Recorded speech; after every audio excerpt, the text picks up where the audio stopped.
नमस्कार. आज आपण एका खूपच इंटरेस्टिंग आणि तितक्याच गुंतागुंतीच्या प्रश्नावर बोलणार आहोत. प्रश्न असा आहे की जेव्हा संतांचं पुनरुत्थान होतं तेव्हा ते जातात तरी कुठे? चला या धर्मशास्त्रीय विश्लेषणाच्या आधारे उत्तर शोधूया. ओके, तर आपण हे कसं समजून घेणार आहोत? सगळ्यात आधी तो मुख्य प्रश्न काय आहे ते बघू. मग त्या 3 रहस्यमय ठिकाणांबद्दल जाणून घेऊ. त्यानंतर 1,44,000 नक्की कोण आहेत हे स्पष्ट करू. हे सगळे धागेदोरे जोडून बघू आणि मग शेवटी एका निष्कर्षापर्यंत पोहोचू की ह्या सगळ्याचा अर्थ काय आहे. चला तर मग सुरुवात करूया त्या एका केंद्रीय प्रश्नापासून. हा सगळा विषय खरं तर अंतिम काळाच्या शास्त्रातील एका महत्त्वाच्या क्षणाभोवती फिरतो. आणि ते महत्त्वाचं वचन आहे 1 थेसलोनिका 4:17, जिथे लिहिलंय, प्रभूला सामोरे जाण्यासाठी त्यांच्याबरोबर ढगांवर हवेत घेतली जाईल आणि अशा प्रकारे आपण सदा सर्वकाळ प्रभूजवळ असू. तर या वचनातून आपल्याला पहिलं आणि सगळ्यात परिचित ठिकाण मिळतं, ते म्हणजे हवेत. पण प्रश्न हा आहे की फक्त हवेत हेच एक ठिकाण आहे का ज्याचा उल्लेख बायबलमध्ये आहे? नाही, असं नाहीये. असं दिसतंय की बायबलमध्ये आपल्याला आणखी काही संकेत मिळतात जे का मोठ्या कोढ्यासारखे आहेत. आता आपण बघूया ती 3 रहस्यमय ठिकाणं. ही ठिकाणं वेगवेगळी आहेत की एकाच ठिकाणाची वेगवेगळी वर्णनं आहेत? चला शोध घेऊया.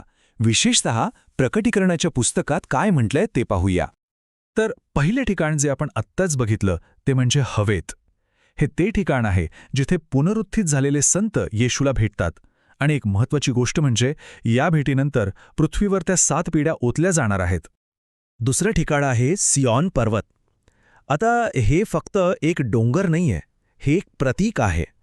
प्रकटीकरण 14:1 नुसार इथे कोकऱ्यासोबत ते 1,44,000 लोक उभे आहेत. सियॉन पर्वत म्हणजे देवाचं सिंहासन, त्याचं मंदिर आणि स्वर्गीय येरुशलेम या सगळ्याचं एक प्रतीक आहे. आणि मग येतं तिसरं ठिकाण, काचेचा समुद्र. प्रकटीकरण 15:2 मध्ये आपण पाहतो की ज्यांनी श्वापदावर विजय मिळवला आहे ते देवाच्या वीणा घेऊन सिंहासनासमोर उभे आहेत. हे दृश्य पाहिल्यावर आपल्याला इस्रायली लोकांची आठवण येते ज्यांनी तांबडा समुद्र पार केला होता. म्हणजे हे एका मोठ्या विजयाचं प्रतीक आहे. ओके, तर आपल्याकडे आता 3 ठिकाणं आहेत: हवेत, सियॉन पर्वत आणि काचेचा समुद्र. पण हे सगळं जोडण्यासाठी आपल्याला आधी हे समजून घ्यावं लागेल की 1,44,000 लोक नक्की कोण आहेत आणि महासंकटाच्या काळात त्यांची आणि इतर संतांची भूमिका काय आहे. या सगळ्या विवेचनातला एक खूप महत्त्वाचा मुद्दा म्हणजे पहिलं पुनरुत्थान. याचा अर्थ असा की वेगवेगळ्या काळातले सर्व हुतात्मा संत एकाच वेळी, म्हणजे जेव्हा 7वा करणा वाजवला जाईल तेव्हा पुनरुत्थित होतील आणि त्यांचं रूपांतर होईल. आता महासंकटाच्या पहिल्या भागात या संतांच्या भूमिका काय आहेत ते बघा. एका बाजूला आहेत 1,44,000 ज्यांना 2 साक्षीदार किंवा प्रथम फळ असंही म्हटलंय. त्यांची भूमिका आहे संरक्षकांची. ते भविष्यवाणी करतात आणि श्वापदाच्या शक्तींशी लढतात. आणि दुसऱ्या बाजूला आहेत इतर हुतात्मा संत म्हणजे मोठा लोकसमुदाय. त्यांची भूमिका आहे संरक्षितांची, म्हणजे 1,44,000 लोक त्यांचं संरक्षण करतात.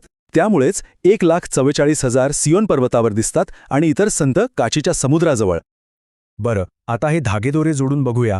जर या गटांच्या भूमिका वेगवेगळ्या आहेत, ते वेगवेगळ्या दृश्यांमध्ये दिसतायत, तर मग याचा अर्थ असा आहे का की त्यांना वेगवेगळ्या ठिकाणी नेलं जातंय? हेच तर या सगळ्यामागचं कोडं आहे. म्हणजे हवेत, सियोन पर्वत आणि काचेचा समुद्र ही 3 पूर्णपणे वेगळी, स्वतंत्र ठिकाणं आहेत का?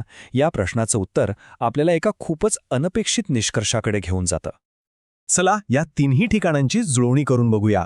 हवेत म्हणजे काय, तर प्रभूला भेटण्याचं ठिकाण, आणि जिथे प्रभू आहे तिथेच त्याचा सिंहासन आहे, बरोबर?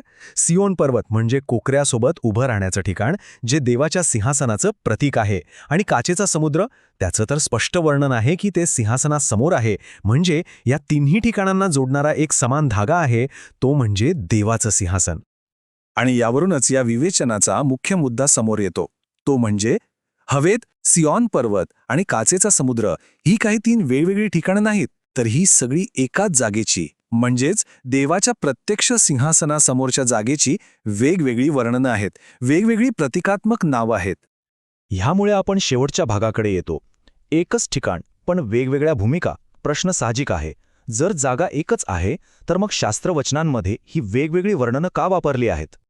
याचं उत्तर त्यांच्या भूमिकेत आणि अनुभवांमध्ये आहे. बघा, सर्व पुनरुत्थित हुतात्म्यांना एकाच ठिकाणी नेलं जातं, ते म्हणजे देवाच्या सिंहासनासमोर. पण या ठिकाणाचं वर्णन करण्यासाठी वेगवेगळ्या प्रतीकांचा वापर केलाय. का? कारण प्रत्येक गटाची भूमिका आणि त्यांचा अनुभव वेगळा आहे.